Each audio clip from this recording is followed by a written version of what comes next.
Hi friends, welcome to suggest master YouTube channel. আরও একটি new business idea নিয়ে হাজির হলাম এই ভিডিওতে। বিজনেস যে লক্ষ লক্ষ টাকা দিয়ে নয়, বরং বুদ্ধি দিয়ে করতে হয় তা কিন্তু অবশ্যই আমরা সবাই জানি। আজ যে বিজনেসের সম্বন্ধে কথা বলতে চলেছি তা আজকের দিনে অর্থাৎ 2025-এ যেমন ডিমান্ড রয়েছে 2050-এও সেম ডিমান্ড রয়েছে, কারণ এটি একটি নিত্য প্রয়োজনীয় এবং বর্তমানে সবচেয়ে চাহিদাপূর্ণ একটি বিজনেস। আর বেশি না কথা বলে ভিডিওটি স্টার্ট করতে চলেছি। হ্যাঁ, ভিডিওটিতে বিজনেসটির টোটাল আইডিয়া দিতে চলেছি। ভিডিওটি সেই কারণে আপনাকে লাস্ট অবধি দেখতে হবে, না হলে অনেক ইম্পর্ট্যান্ট তথ্য থেকে কিন্তু আপনি বাদ পড়ে যেতে পারেন। সেই কারণে অবশ্যই কিন্তু লাস্ট অবধি আপনাকে ভিডিওটা দেখতে হবে। ভিডিওটি শুরু করার আগে সবার কাছে রিকোয়েস্ট, যদি চ্যানেলে নতুন হয়ে থাকেন চ্যানেলটিকে অবশ্যই সাবস্ক্রাইব করে বেল আইকনটা প্রেস করে রাখবেন, কারণ আমি কোনো ভিডিও আপলোড করার সাথে সাথে আপনি নোটিফিকেশান পেয়ে যাবেন। আর কেন সাবস্ক্রাইব করে রাখবেন? কারণ আপনি এখান থেকে প্রতিনিয়ত বিভিন্ন ধরনের সাজেস্টিভ ভিডিও পাবেন, যা আপনার জীবনে চলার পথে অনেক সাহায্য করবে। লেটস গো, ভিডিওতে স্টার্ট করা যাবে। আশা করি আপনি বিজনেসের সম্বন্ধে বুঝতে পেরে গেছেন। হ্যাঁ, ঠিকই ধরেছেন, এটি হলো টেইলর বা দর্জির বিজনেস।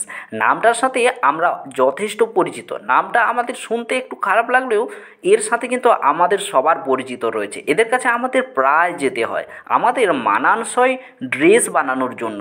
শহর থেকে গ্রাম সর্বত্রই এই বিজনেসটি বর্তমানে ফাটিয়ে চলছে। আপনি এটি নিয়ে একটি ছোট ফ্যাক্টরি বা কোম্পানি খুলতে পারেন। আমি তার সম্পূর্ণ ধারণা দেব এই ভিডিওতে, সেই কারণে ভিডিওটি অবশ্যই আপনাকে লাস্ট অবধি দেখতে হবে। অ্যাট ফার্স্ট আমি এই বিজনেসটি কি তা নিয়ে আলোচনা করব। বিজনেসটি হলো টেইলর বা দর্জির বিজনেস, অর্থাৎ এক কথায় যারা কোনো ড্রেসকে আপনার পছন্দসই এবং আপনার মনের মতো করে তোলে তারাই হলো এই টেইলর। আর যদি এটি একটু ভালোভাবে ডেকোরেট করা যায় তাহলে কেমন হয়, সেই জন্য প্রথমে আপনাকে কিছু বুদ্ধি খাটাতে হবে। আমি যে বিজনেসটির সম্বন্ধে বলতে চলেছি, আপনি এমনভাবে বিজনেসটি স্টার্ট করতে পারলে মাসে আপনার 1,00,000 টাকা ইনকাম হাতের মুঠোয়। তবে এই বিজনেসের জন্য কত টাকা ইনভেস্ট করতে হবে, সঙ্গে প্রফিট কিভাবে বা কত প্রফিট রয়েছে সহজেই আলোচনা করব। এরপরে আলোচনা করব বিজনেসটি স্টার্ট করার জন্য কি কি জোগাড় করে নিতে হবে বা কি কি প্রথমে আপনাকে ইনভেস্ট করে নিতে হবে। চলুন দেখা যাক কি কি করতে হয়। তাহলে প্রথমে ইনভেস্ট, একটি ফাঁকা ঘর প্রথমে কিন্তু আপনাকে কালেক্ট করে নিতে হবে। এটি আপনি মার্কেট প্লেসেও নিয়ে স্টার্ট করতে পারেন অথবা আপনার বাড়ির কাছেও স্টার্ট করতে পারেন। এরপর আপনাকে আপনার বিজনেস সেটআপ অনুযায়ী মেশিন কিনে নিতে হবে। তবে একটা কোশ্চেন আসতেই পারে, আমি তো টেলার মেশিনের কোনো কাজ জানি না বা আমি টেলারের কোনো কাজ জানি না, তাহলে কি করব। এক্ষেত্রে আমি আপনাকে বলবো যে আপনি তো কোনো কাজ করছেন না, কাজ করবে আপনার কোনো লেবার বা কোনো মিস্ত্রি, তারাই কাজ করবে। শুধু আপনাকে সুদক্ষ মিস্ত্রি নিয়োগ করে দিতে হবে। এখন আপনাকে যা করতে হবে, যদি আপনি কোনো ড্রেস তৈরি করে মার্কেটে সেল করতে চাইছেন তাহলে তার জন্য আপনাকে প্রথমে পাইকারি কোনো কাঁচামাল জোগাড় করে নিতে হবে। সঙ্গে যদি কোনো দোকানদারের সঙ্গে আপনি কাজ করতে চাইছেন তাহলে তাদের সাথে আপনাকে কন্ট্যাক্ট করে নিতে হবে।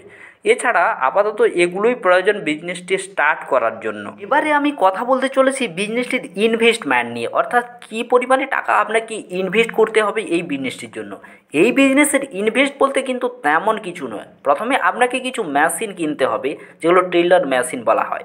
এখানে আপনাকে একটু ব্রেন খাটাতে হবে যে কী ধরনের মেশিন নেবেন আপনি, বা আপনার সেটআপটা আপনি কী ধরনের করবেন। ইলেকট্রিক মেশিন বা আপনি পায়ে চালানো মেশিন যেগুলো রয়েছে সেগুলো নিতে পারেন। এক্ষেত্রে বলবো আপনি যদি 4টে মেশিন কেনেন তার মধ্যে কিন্তু একটা উইদাউট ইলেকট্রিক মেশিন কিনতে পারেন। তাতে কী হবে, আপনার যে কাজের প্রসেসটা বা কাজের যে প্রক্রিয়াগুলো সঠিকভাবে চলবে।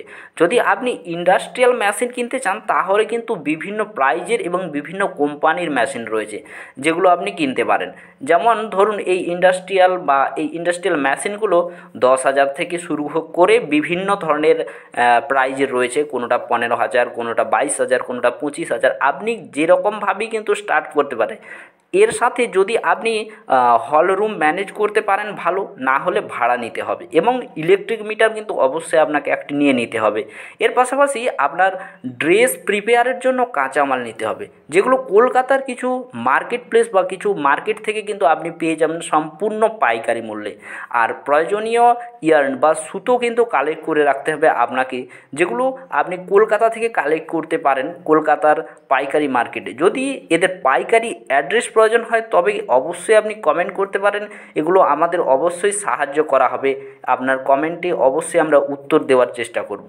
এরপরে যেটা আমি আলোচনা করতে চলেছি, অনেকের চিন্তা থাকতে পারে যে বিজনেসটি কিভাবে চালাবো বা স্টার্ট করব। দেখুন, এখানে তেমন কোনো টেনশানের প্রয়োজন নেই। প্রথমে আপনাকে বলি, যদি আপনি কোনো কোম্পানিকে বা বড়ো শপকে প্রোডাক্টগুলো ডেলিভারি করতে চান আপনার প্রোডাকশানের পরে, তাহলে কিন্তু অবশ্যই তাদের সঙ্গেও কাজ করতে পারেন। অথবা যদি আপনি নিজে থেকে কোনো ড্রেস প্রোডাকশান করে দোকানে ডেলিভারি করতে পারেন, তাতেও কিন্তু হবে। এছাড়াও যদি আপনি কোনো পুলিশ বা আর্মিদের ড্রেস তৈরি করা বা তাদের ড্রেসগুলো যে তৈরি করা হয় সেগুলোর অর্ডার নিতে পারেন, তাহলেও কিন্তু চলবে। অর্থাৎ আপনি বিজনেসটি শুরু করলে আপনার 3 থেকে 4 উপায়ে কিন্তু ইনকাম আসবেই আসবে, অর্থাৎ প্রত্যেকটি পথ আপনার জন্য খোলা। এরপরে আলোচনা হলো বিজনেসটি ভালোভাবে তুলে ধরার জন্য আমি কিছু উপায় দিচ্ছি। যেমন আপনি অ্যাডভার্টাইজমেন্টের ব্যবস্থা করতে পারেন। অ্যাডভার্টাইজমেন্ট কিন্তু একটা বিজনেসকে বা কোনো কিছু সেট আপকে তুলে ধরার জন্য যথেষ্ট সাহায্য করে। আশা করি এটুকু বুঝতে পেরে গেছেন। এবারে আমি আলোচনা করব যে প্রফিট কী রয়েছে। প্রফিটের কথা কোনো বলাই নেই, কারণ এখানে প্রফিট আপনি নিজে থেকেই প্রমাণ পাবেন যখন আপনি বিজনেসটি স্টার্ট করবেন। যখন আপনি বিজনেসটি স্টার্ট করবেন, ধরুন আপনি কোনো একটি প্রোডাকশান দিচ্ছেন, সেই প্রোডাকশানটা আপনার টোটাল তৈরি হলো ধরুন 100 টাকাতেই টোটাল প্রোডাকশানটা হয়ে গেল। যখন আপনি সেটা সেল করবেন মার্কেটে, তাহলে আপনি 150 টাকা করে সেল করছেন, আপনার 50 টাকা করে প্রফিট থাকছে। অর্থাৎ এই রকম যদি আপনি 10 পিস যদি সেল করতে পারেন, তাহলে মিনিমাম আপনার 500 টাকা কিন্তু প্রফিট হয়ে গেল। আশা করি প্রফিটের ব্যাপারটা পুরোপুরি আপনি ধারণা পেয়ে গেছেন। ভিডিওটি এতক্ষণ দেখার জন্য সবাইকে অসংখ্য ধন্যবাদ। Thanks for your watching.